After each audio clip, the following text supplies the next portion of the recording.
Satxela la BSM, Komisiones Obreras eta UGT sindikatuek grebara deitu dute Osakidetzan maiatzaren 18 eta 19. Osasun sistema publikoaren arazoak, egiturazkoak eta pandemiaren aurrekoak direla zehaztu du Ester Saavedra elako ordezkariak eta berehalako konponbide sakonak behar direla hoiek konpontzeko. Salatu du Eusko Jaurlaritzako Osasun Sailak ez duela borondaterik. 37.000 langile daude deituta lan uztera. Iaz, 4 greba egun egin zituzten, baina SME sindikatuak ez zuen parte hartu. Aurtengo otsailean egindako mobilizazioetara batu da eta maiatzekoa izango da babestuko duen lehenengo greba. Mahai sektoriala oraindik ere erabat blokeatuta dagoela salatu du.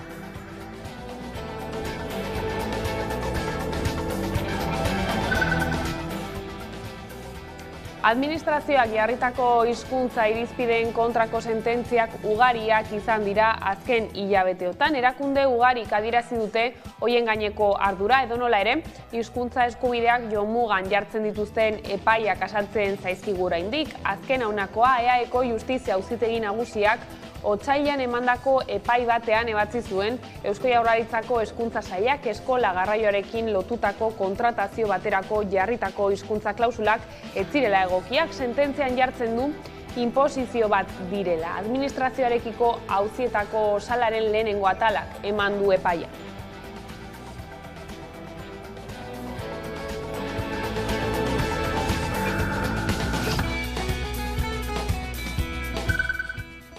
Arratsaldeon, La Furia, Arkada Sozial eta The Trikitinsen kontzertuekin eta Irlandako Sinn Féin alderdiko bozeramaileekin ospatuko du EH Bilduk aurtengo aberri eguna Iruñean, apirilaren 9an. Asmoa, jai giroa eta giro aldarrikatzailea elkartzea da. Bakartxo Ruiz EH Bilduko bozeramaileak Nafarroako parlamentuan aurkeztu du asteazken honetan. Aurtengo aberri egunak balioko digu geure nazio kontzientzia hori berritzeko, geure konpromisoa berresteko, berdinen eta persona askeen Euskal Errepublika berandu baino lehen eraikitzeko. Eta balioko digu herri honek daukan energia guztia biltzeko eta aldi berean askatzeko. Horretarako aurten ere aberri egunean uztartu egingo ditugu borroka, uztartu egingo ditugu aldarria eta uztartu egingo dugu jaia. Ezustean eta egun argiz itzuli zen Clara Ponsati kontseilari ohia Bartzelonara. Europako Parlamentuko diputatua da gaur egun eta immunitatea du, baina Espainiako Auzitegi Gorenak ura atxilotzeko agindua emana du desobedientzia leporatuta. Ondorioz, Kataluniako hiriburuan bere bidaiari buruzko azalpenak emateko agerraldia egin ostean, atzeman egin zuten mozoek. RAC bat irratiak jakinarazi duen ordea, Bruselara itzuli da gaur goizean, Europako Parlamentuko osoko saioan parte hartu ahal izateko.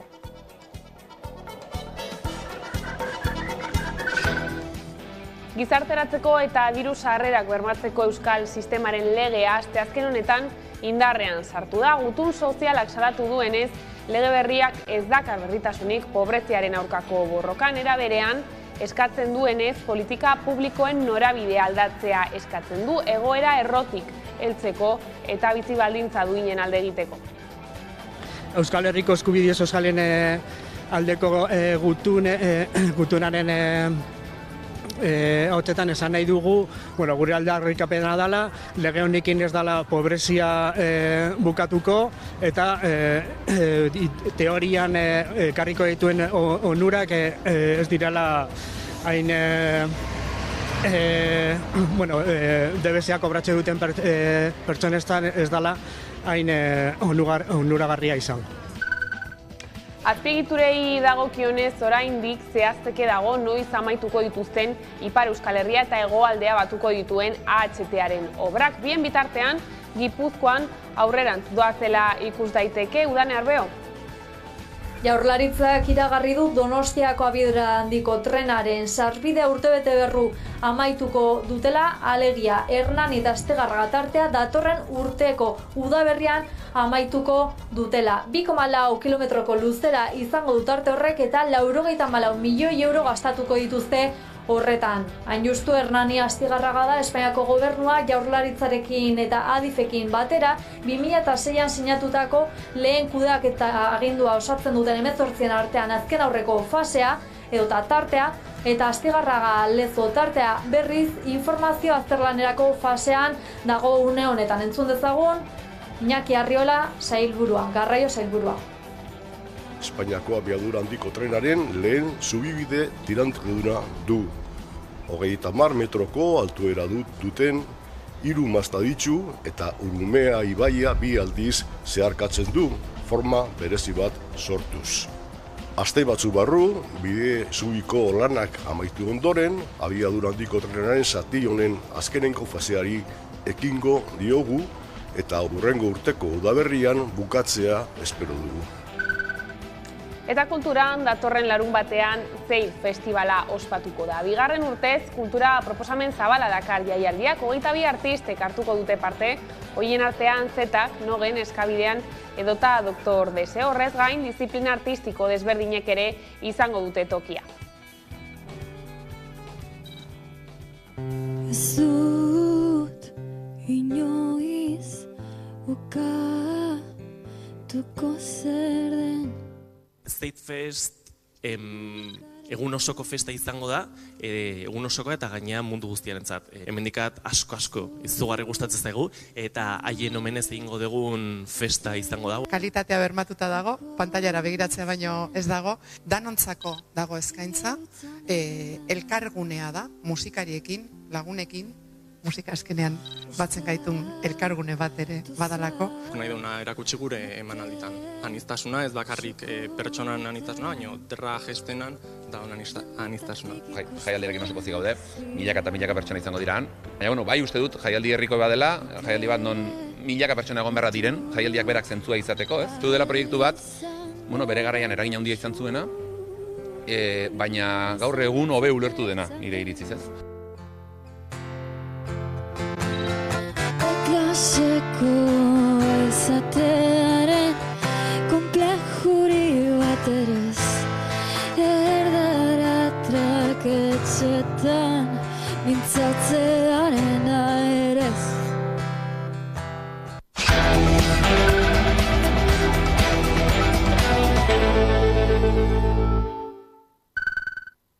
Ongietorriak arratsaldean gaur albistegira. ELA, SATSE, LAB, SME, Comisiones Obreras eta UGT sindikatuek greba ditu dute Osakidetzako sare guztian maiatzaren 18 eta 19irako osasungintza publikoaren desegitea salatzeko eta osasun sailari borondate politikoa galde egiteko. Osakidetzaren egiturazko arazoen aurrean berehalako konponbide sakonak har ditzan.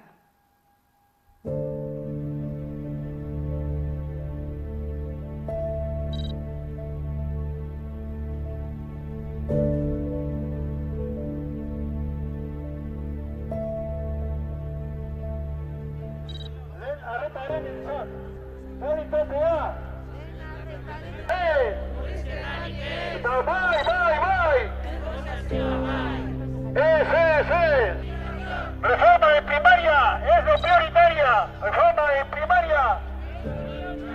Reforma de primaria.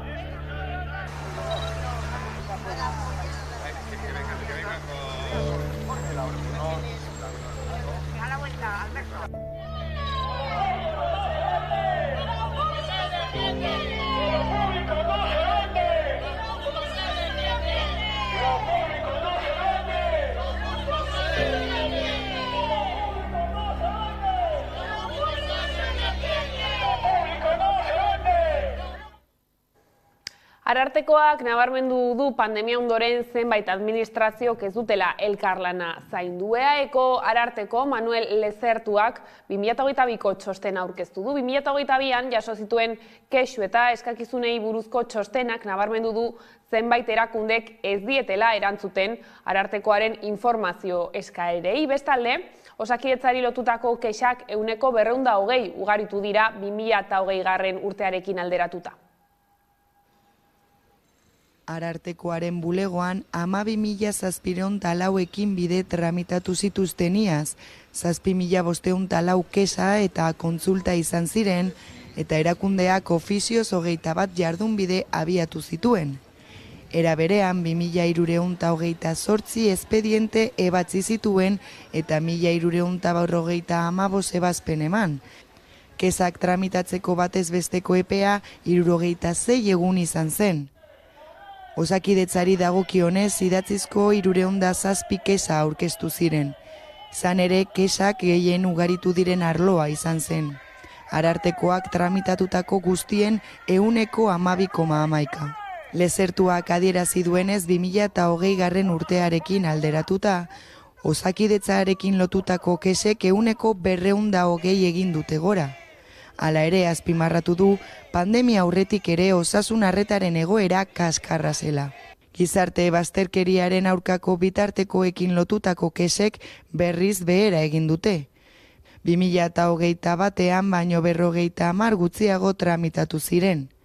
Lanbideren funtzionamendu txarrarekin zerikusia izan zuten 10 espedientetik 9. Hauretan erabeen bulegoaren kasuan 571 espediente tramitatu ziren. Arartekoan aurkeztutako kasu guztien 20 dira. Aurkeztutako 10 erreklamaziotik 4 hezkuntzarekin lotutako arazoak ziren, eta 130 bizi baldintza materialekin. Lezertuak azpimarratu du pandemiak eragindako etenaldiak geroztik zenbait administraziok ez dutela elkarlana zaindu. Quiero recordar a las administraciones que es un delito no cooperar con el Ararteko. Azkenik hizkuntza eskubidei dagokienez, 2022an 7 kesa aurkeztu ziren.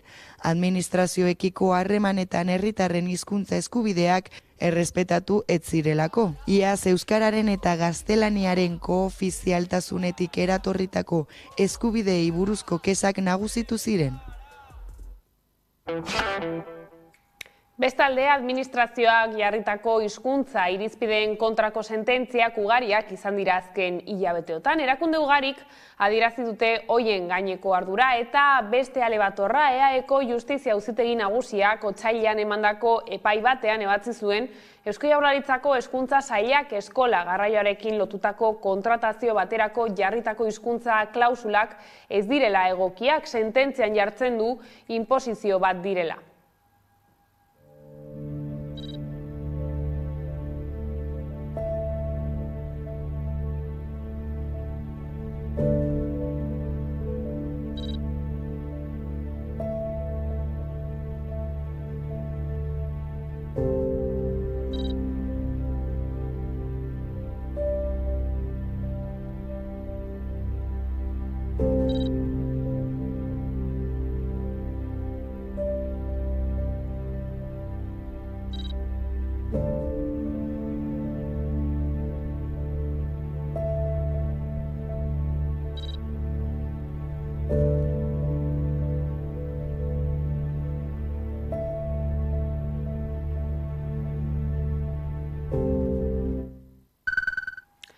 Pablo Jaren epaileak behin-behinean aske utzi du Clara Ponsati eurodiputatua. Atzo arratsaldean atxilotu zuten Bartzelonako katedralaren plazan desobedientzia leporatuta. Ponsatiren defentsak habeas corpus eskaera bat egin dio instrukzioko epaileari, atxiloketa legez kanpokoa izan dela argudiatuta. Un segon. Hauríem de caminar una mica més. Si us tan amable. Sí, soc conscient. Vostè sap que jo tinc un... Sí, però també tenim una ordre de detenció. Sap que aquesta detenció és il·legal. La meva bossa, puta Espanya! Detenció il·legal! Estarem més tranquils. No he vingut a fer cap pacte amb l'Estat, sinó a denunciar la vulneració sistemàtica dels nostres drets, la passivitat de les institucions catalanes.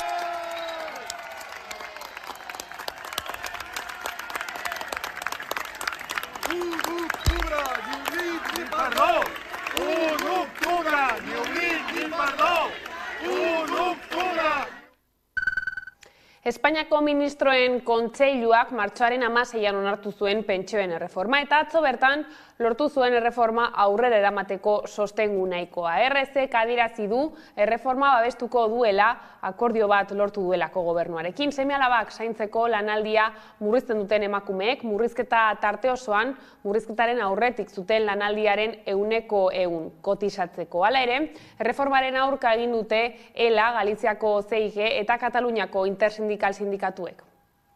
Ez dago hemen irakurketa positiborik egiteko tarterik. Horrek ez du esan nahi, behar bada etorziteken erreforma pensioa okerrago izaterik ez dagoenik, ez?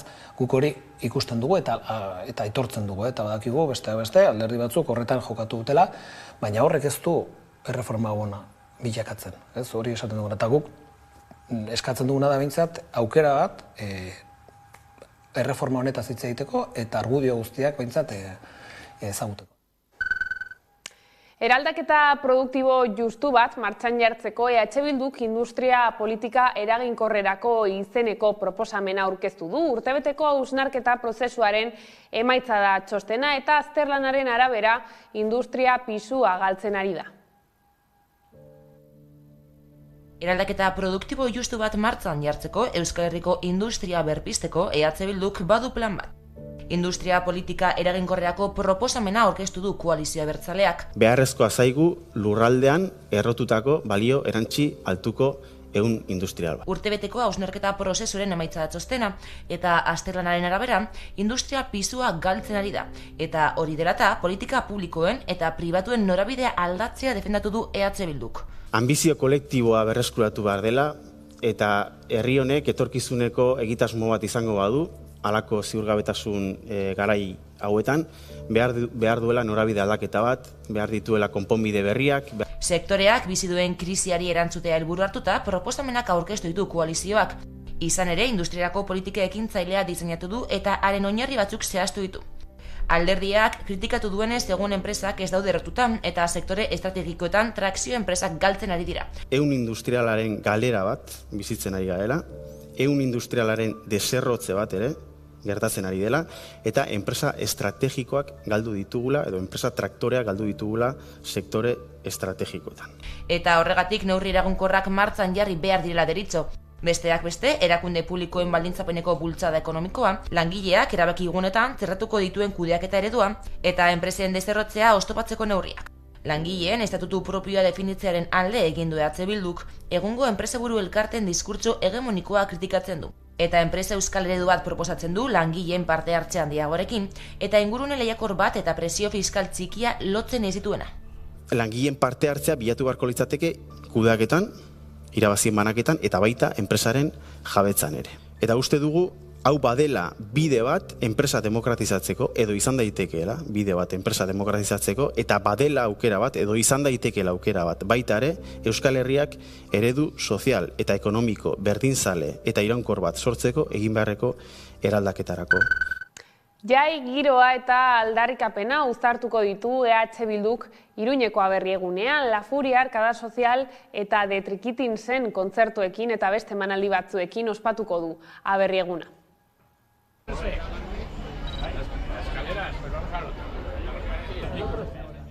Ziur gaude, egungo Euskal Herriak ere egingo duela. Baina horretarako beharrezkoa izango dugu inongo zalantzari gabe gure nazio kontzientzia, gure nazio pulsua bizirik mantentzea. Aurtengo aberriegunak balioko digu geure nazio kontzientzia hori berritzeko, geure konpromisoa berresteko, berdinen eta persona askeen Euskal Errepublika berandu baino lehen eraikitzeko. Eta balioko digu herri honek daukan energia guztia biltzeko eta aldi berean askatzeko. Horretarako aurten ere aberriegunean uztartu egingo ditugu, borroka uztartu egingo ditugu, aldarria eta uztartu egingo dugu jaia. Aurten ere Euskal Herri osoa jarriko dugu Iruñera begira. Eta aberri egun honek balioko digu elkarrekin maite dugun herria borrokatzeko, amesteko eta disfrutatzeko.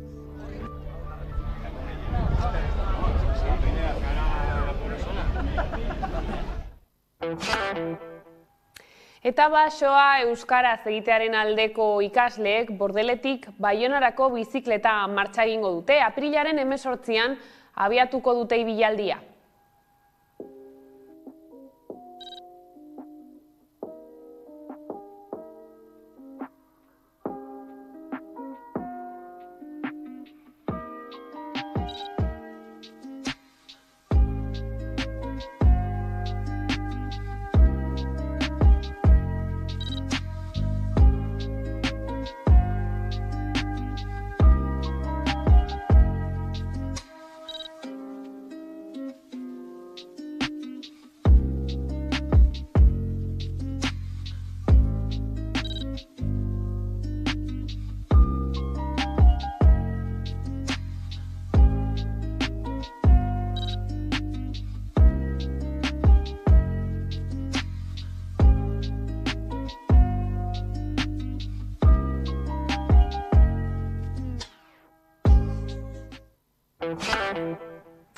Elkarrekin amestu, gozatu eta lan egiteko espazio berria dute Oiartzunen, Landetxe du izena, eta hori ezagutzeko aukera izan du Udane Arbeo lankideak.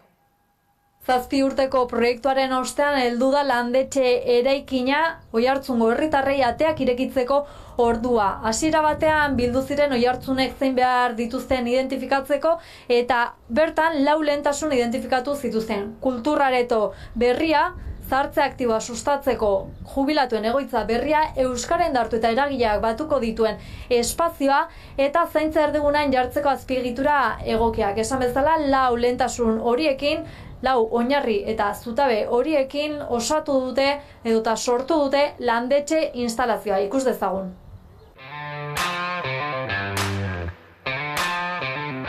Oiartzunek etxe berria altxatu du. Oiartzuarrek elkarrekin amestu, gozatu eta lan egiteko espazio berria. Landetxe.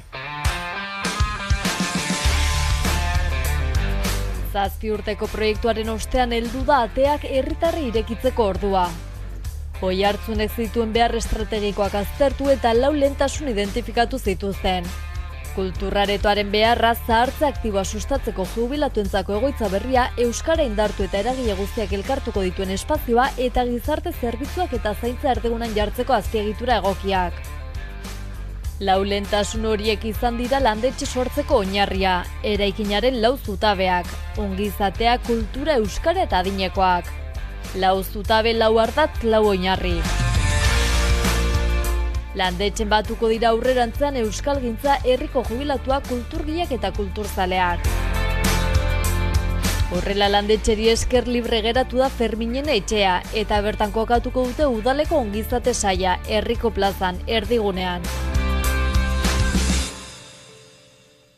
Obra eta eraikina bera baino garrantzitsuagoa izan da udalarentzat proiektu osoa herritarrekin elkarlanean definitzea.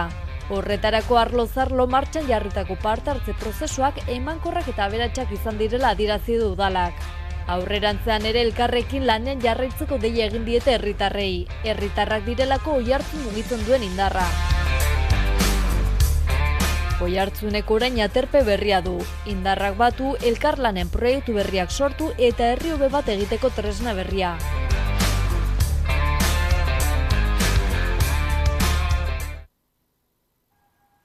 Eta Arabara Salto Lazarraga Kulturelkarteak Izaskun Arrue kulturgunearen kudeaketaz arduratuko da. Tokiko gobernu batzarrak erabaki hori berretsi du eta elkartearekin hitzarmen bat sinatu du.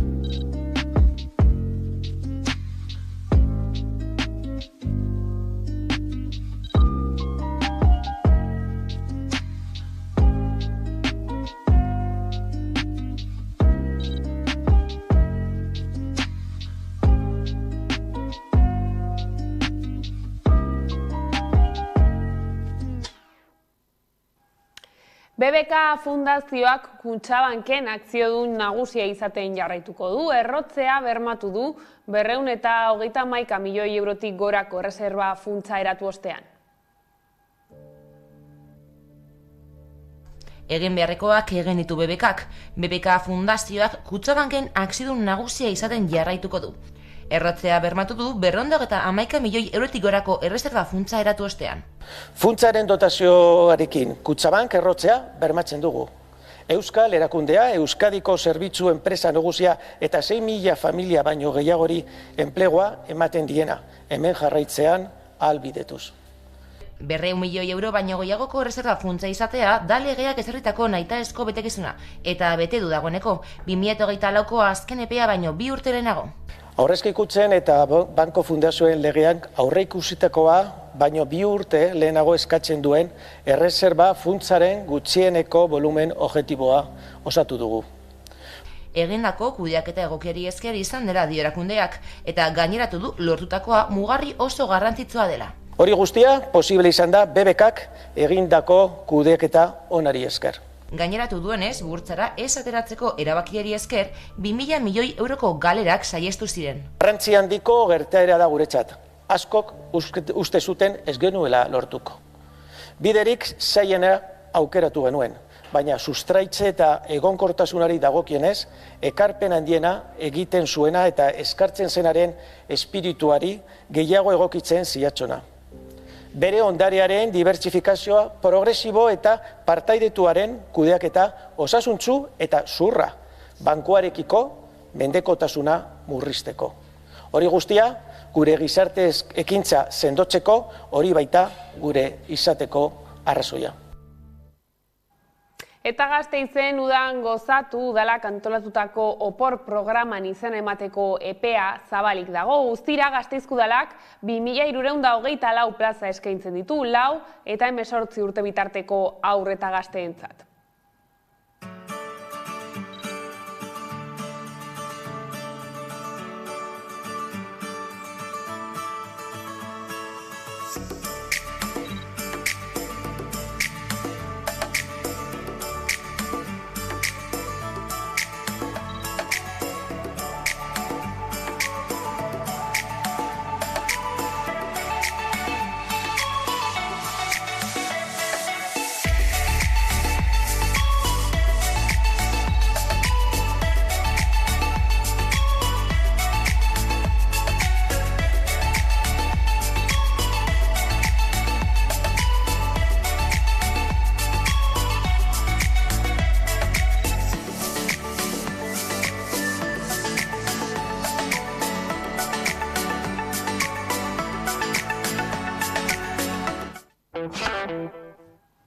Eta horrela iritsi gara albistegiaren bukaerara. Gaurkoan 11 hitzen desgaraian abestiarekin agurtuko zaituztegu, gustatuko zaizuelakoan besterik ez. Gure aldetik horiek izan dira arratsaldeak gurean gaur utzi dituenak. Gogoratu guztiak eta gehiago nahi duzuen aldiro 11.eu satarian daudela eskuragarri. Gero arte.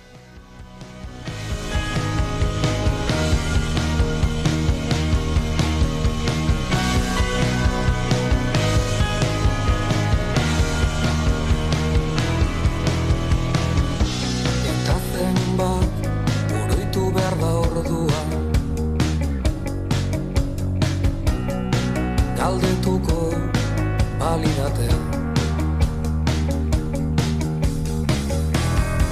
Amaika hitzeta bat gehiago